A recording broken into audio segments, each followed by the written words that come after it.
If there's one band that typifies a spirit of Download, it has to be him. Just in terms of taking the blueprint laid out by Black Sabbath and creating something new, something quite metal.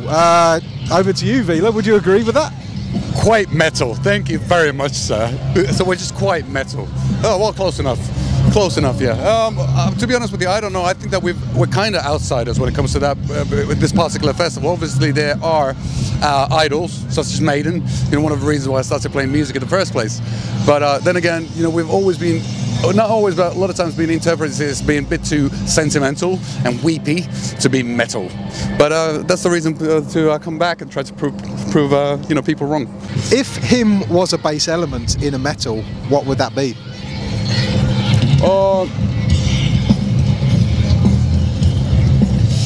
I was wondering, I used to be working in a sex shop and I was wondering about the clit ticklers and stuff like that, and they do some of this stuff from metals. I'm not sure how close enough or of a bass metal it would be, but whatever they use in the sex toys.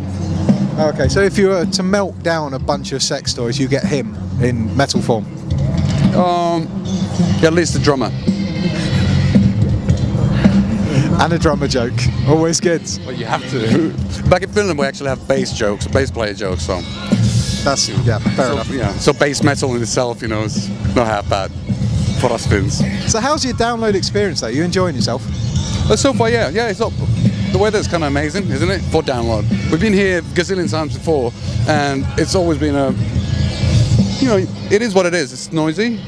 It's you know, rabid.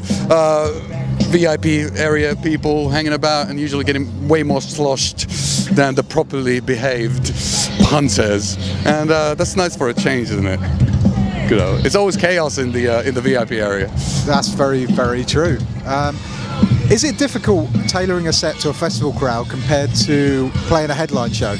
No, I think the only thing we have to remember is that there's a time limit.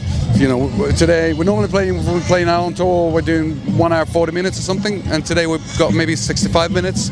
So obviously we have to skip a lot of songs, which is probably better for the people at least who don't like us, and it's easier for us to, you know, we don't have to sweat as much. So you know, it's more joyful in that sense. Not say that we would be lazy, but no, you just go with the flow, and there's no reason to speculate, you know, because Korn are playing, should we play something rougher or turn the guitars up or whatever, you know. The best, you know, the best response is just to be exactly who you are. And you were saying you're a fan of Iron Maiden, they were one of the reasons you got into music. Yeah. If you had the choice... that record music, it's your call. If you had to pick an Iron Maiden song to cover, right now, what would it be?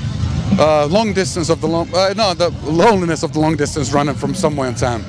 You're such a massive fan, you got that wrong. Yeah, of course I did, because it's a long title. I actually played that song. I was a bass player in the band. I played that early 90s. Yeah, the loneliness of the long distance runner from somewhere in time, from '86, I think. That was the first gig I ever saw. They toured with that album, and I saw them play in Helsinki, and I still have the T-shirt and everything. That's the first like proper rock show I've seen. Oh, that's awesome. Yeah, that's awesome. All they fall. Is it important for him as a band to get on as mates or as friends? Well, it's a double-edged sword. You know, you should never really work with your mates, as you know. It's terrible. It can be fun at airports. You know, you can talk about, you know, what you ate in the morning and crack some really, you know, inappropriate jokes here and there, but it's a blessing and a curse. You know, we've grown up together. I met our bass player when I was about 9 years old, and the guitar player when I was about 11. So we've grown up as people and as a band. You know, it's like you can't really tear that thing apart. It's an odd way of existing. Sounds more like family than friends. Yeah, what a sick family it is. You know, it's just it's odd. I don't have anything to compare it to. You know, I've met a lot of bands, and some bands are just like, you know, 5 guys with ego tripping.